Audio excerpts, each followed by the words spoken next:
welcome back to my channel. So I have been making a conscious effort to try to do more sit down videos for you guys. I know I have a blog, but a lot of people don't enjoy reading, so I was gonna come on here and just basically talk about some of the things I talk about on the blog in video form for people who are on the go or people who want to listen to the content rather than reading it. And so today I'll be sharing that with you guys. So if you're interested in hearing about my 9 must-have travel apps, then keep watching. So I'm kind of keeping notes, and I have my blog post open on my laptop right down here. So if I'm looking down, that's the reason why, so don't mind me. I'm gonna go ahead and get started with the first app, and the first app is the Smart Traveler app. I found out about this app about 2 or 3 years ago. We were living in Miami and we were doing an orientation, and they were basically telling us about this app because they suggest that members of the military sign up for this app before they travel. And basically the app is by the Department of Homeland Security. I could be wrong. It's by the Department of State, I'm sorry. And the app is a government app where before you go on your trip for international travel, sorry, my camera cut out. Level 1 is typical. It generally means that you're safe. So the US is a level 1, Canada is a level 1, that's just an example. Level 2 means that there's moderate danger, like maybe if you go outside of the tourist areas, you might get pickpocketed or something like that. So you'll see like a level 2 for like Mexico. Level 3 is a warning, like do not travel there. And you'll see that with a lot of Middle Eastern places. And then level 4 are places like Iraq and Iran, and it says do not travel there. If you do, it has an advisory at the bottom, and it kind of advises you to already go ahead and fill out a will if you decide to travel there. So I won't be going there. I don't know about you, but the app is really good. Not only does it do that, but you can also upload your information and your travel plans into that database. So if the country goes through anything like a natural disaster. The second app that I recommend is for iPhone users only. I'm sorry, Androids, but it is by my friend, and I'm sure that excuse me, I'm sure that Android users can find a similar app. It basically lets you pick another iPhone user in your contact to always have constant GPS tracking on them. And you know, a lot of people think it's invasive, but it actually came in handy for us. One time my husband went to South America. I cannot remember where he was at, but he left his phone in an Uber. And I, because I'm on his Find My Friends, was able to track his phone. I'm so glad that he was a good person because he was able to bring my husband's phone back to him, and I was able to track it to tell my husband where the Uber driver was in the city and to give him directions to where my husband was to bring the phone back. So we were really grateful that we had that app. So the next one is Yelp. A lot of people know about Yelp. Yelp is a popular app for like finding good restaurants, but a lot of people don't know that you can also use Yelp for hotels and services. So we have used Yelp before to look up hotel reviews, but we mainly use it for looking up restaurants when we travel because I'm a foodie and I like to make sure that I'm eating good food. I like to make sure that the restaurant is near me, so you can go search in the search bar and I'll say restaurants near me, and you can go as detailed as to saying like family friendly restaurants near me or Mediterranean restaurants near me, whatever you want to. It's a very easy app. They also have Instagram pages for specific cities, and I like to go on those to see where everybody's yelping about and pick my Instagram worthy food. So the next app that I always recommend is TripAdvisor. I enjoy TripAdvisor because it's very user-based content. So if I'm going to a hotel and you look up the hotel on Google, sometimes they use propped photos, and they use the photos that the hotel may have used when they originally opened, which doesn't guarantee that when you arrive at the hotel it will actually look like that. So TripAdvisor allows you to use their app or their website to look up hotels, restaurants, and things to do in the area.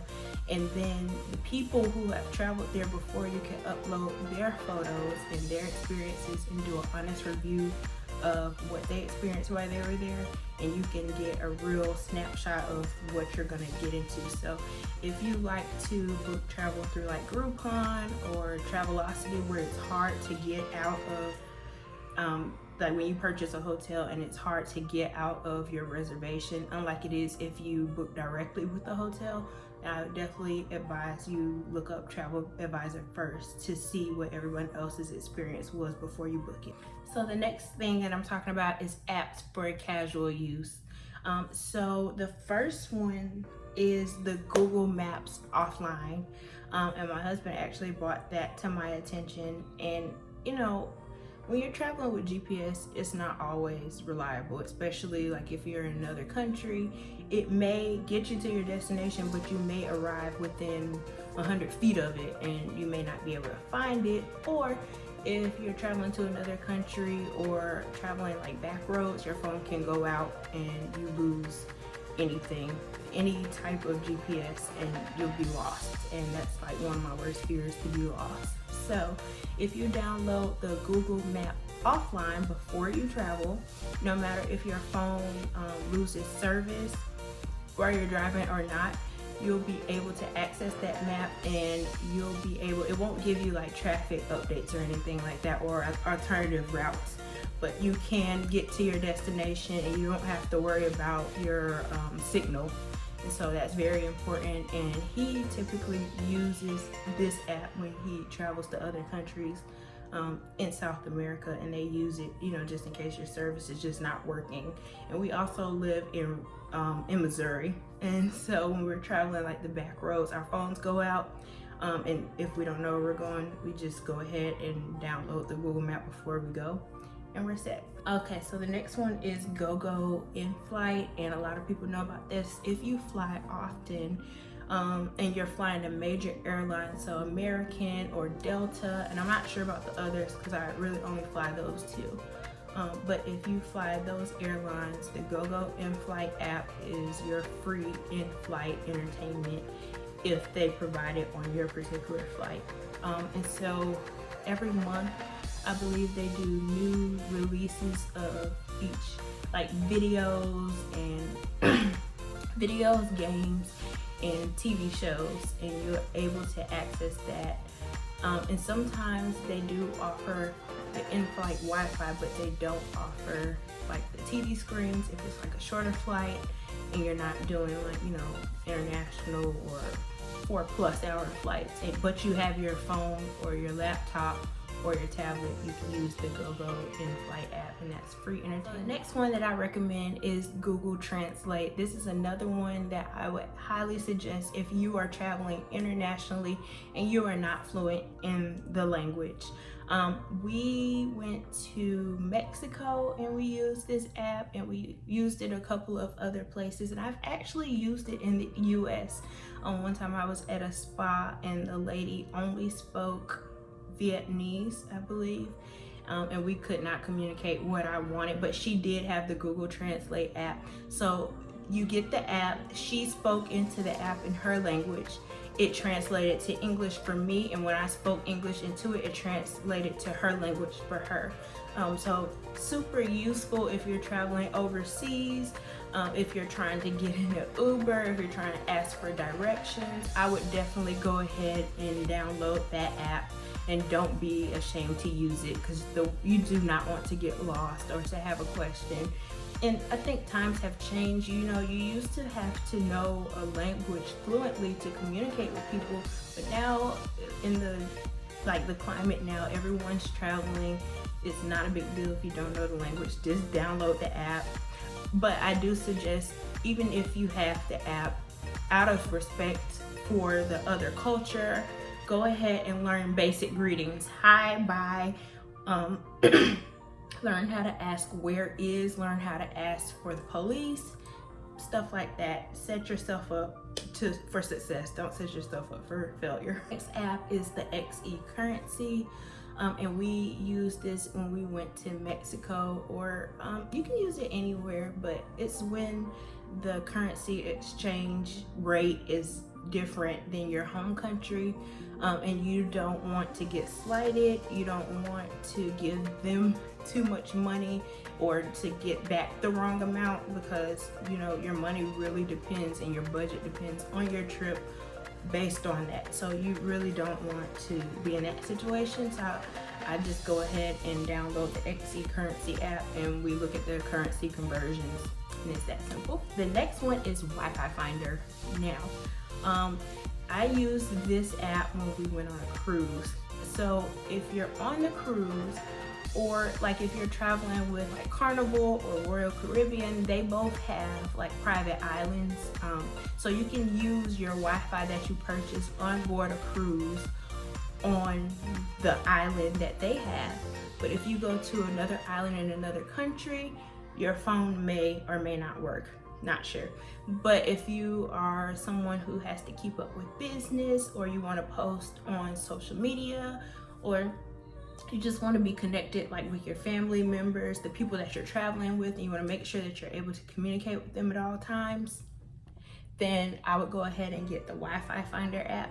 And I actually found out about this from a friend, because she traveled to Cuba, and Cuba does not have Wi-Fi in like individual houses. They have Wi-Fi parks, and the only way to find them is to ask a local or to get an app like this. So I can definitely see how that would be useful, and I highly recommend that you download it if you're traveling internationally and you need to know where Wi-Fi is. So those are my 9 must-have apps to download before you travel. However, I have a bonus tip, and I did include this at the end of the blog post, and that basically is just use your social media.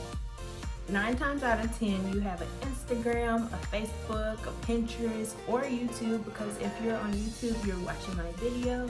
So use those social media platforms before you travel, and you'll find the local experiences, you'll find the Instagram hot experiences, you'll just find things that you wouldn't find otherwise. So my method in travel is, when I know I'm going on a trip, I go on Instagram first, even before Pinterest. And use your hashtags and use your location. So for example, our latest trip, we went to Vegas. So I did like hashtag Vegas food, or hashtag things to do in Vegas, or, you know, use those hashtags to find, because food is important to me. So I do that for food finds, or you can just hashtag Vegas in general and see what everybody else is up to. And tourism boards and bureaus usually have a dedicated Instagram page. So if you're going to Orlando or wherever you're going, find their tourism bureau, and then not only go on the pictures that they are posting, but also go into the pictures that says the Visitors Bureau was tagged in, because usually those are good high quality photos. Those are people who are looking to be reposted, and you'll see what they did while they were at a destination. That concludes my video. If you guys have any questions on any more apps, let me know, or if you know of an app that I did not mention, leave it in the comments below. Also, I'll have the blog post in the description below, so make sure you check that out. Make sure you guys subscribe to this channel, and I'll see you next time.